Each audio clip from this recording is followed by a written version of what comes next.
video, I'm going to show you how to make moving text. The first thing to do is actually make the text.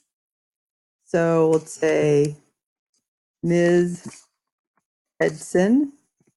This is in the 3D text tool, which I pushed over here to start. And you'll get this. If I want to change fonts, I can switch them from over here. I can do anything that I want. I kind of like that one though, so I'm going to keep it. I can go from bold. I can go bold italic. Yeah, regular bold sounds good. Whatever you do here automatically changes in the box. You don't have to highlight this. It just automatically changes. So now I'm going to place it right like that. It kind of automatically goes kind of lying down. So I do want to switch it. So I'm going to use the rotate tool. And I'm going to rotate that 90 degrees. There we go. Make sure I unhighlight. Okay. I rotated that. I'm now going to get rid of her. If you have any trouble rotating, just call me over. I'll help you out. Now I have these words. I kind of put it right in the axis. Now I want them to move. So that means I'm going to need to put up some more different toolbars. I'm going to go to View Toolbars, and I'm going to open up MsPhysics joints. I don't really need replay at the moment. So I'm going to just do that. Close. Right now, this is all a big group. I want to have the letters kind of move separately. So I'm going to explode them. Let's just say I want the word Edson as one. So I'm going to just select Edson, and I'm going to make that into a group because I exploded them. So now nothing is together anymore. And let's say I want the S to do something separate. So I will make sure I triple click and make a group. I also, again, could have just put a square around the whole thing, right click, make group. Okay, so now I have 3 different groups. There's this one, and this one. Now, the joints that I'm going to focus on for this are the piston, the curvy piston.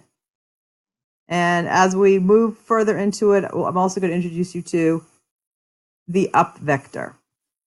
All right, let's just make a very simple one for this. Let's just have this. Let's start, this animation starts. I want to have this come flying in from here. So I'm going to do that, and I'm going to joint connect that joint with this. You can make it as complicated as you want. You don't have to have just things just simply kind of flying. You can do anything you can think of. Exploding, whatever you want. You can use, you could go and use the emitter. You can use all sorts of different things. You can keep it pretty simple and just do it like that. All right. So let's say this one, I want it to be a little different. I'm going to use the curvy piston. Now the curvy piston is kind of fun. And you'll see it's curvy. So that means that this word would travel on this path. This path is kind of tricky. I don't really want this path. So what I do, when I automatically put the curvy piston in, I got this loop. So if I go in there and I select that and then I erase it, but I'm still inside, right? I'm still in the group that is this joint. I can go over here and I can, if I want, I can make an arc. Again, it's going to go start right there. Put over here and move it kind of like that. So now this word is actually going to go on this path once I connect it.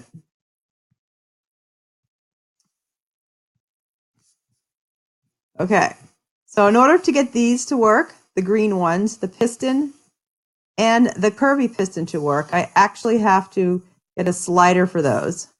So I'm going to press the UI and generate my slider, the UI for that one. And I'm going to generate my slider. And then for the last one, same thing. So now when I press play, I have these 3 sliders coming on. So I have this slider, I have this one, right? And I have this one. Okay, so let's back this up for the fact we want. Now you saw how that word was flying around. I didn't like so much. I want to have more control over it. This where this one comes in. This is called the up vector. This just means that this, whatever you stick it on, will continually kind of be facing up. Gives you a little more control over it. So I'm going to have that facing up, and I'm going to join connect the up vector with my name. So now when I press play, it's not quite as crazy as it was, and I can have this kind of, there's a little more control over it. It's not quite up, but it's not flying around. So that helps a lot. So now I have these three. So next thing I'm going to be doing is, again, change the style, whatever you want to do, make these different colors, et cetera, et cetera, et cetera. And then if the last thing you want to do is you're going to want to record this. So the way you're going to record it is you're going to go, first of all, actually go into the layers. Let's just go try the layers. I'm going to go to Window, Default Tray. Let's go to Ms. Edson because I have the entity info, materials, styles. Actually, I want to add layers to that. Now I have my layers on. So you'll see if you go over here into layers, I have the watermark text, which is this right here. If I don't want this on my screen, I actually can turn that off. I also can just erase it. And see these joints? These joints are automatically in this layer. So if I click this invisible, if I make this invisible, the joints are now invisible. So why don't you try that? Want those to be invisible. Then you go over here to the UI and put it in game mode. If you put it in game mode, then when it's recording, it's not going to record those controllers. So it looks a little more polished. So now when I go over, I'm actually going to go on and I'm going to go view toolbars and turn back on MsPhysics replay right over here. I'm going to record this.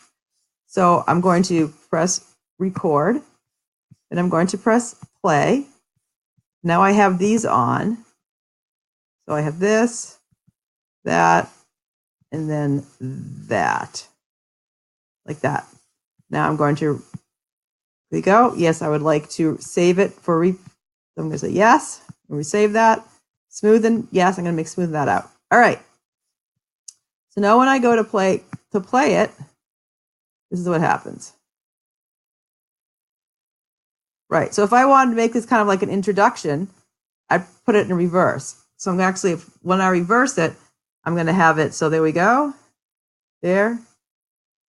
Done. So that's what I would record. I would record it going backwards.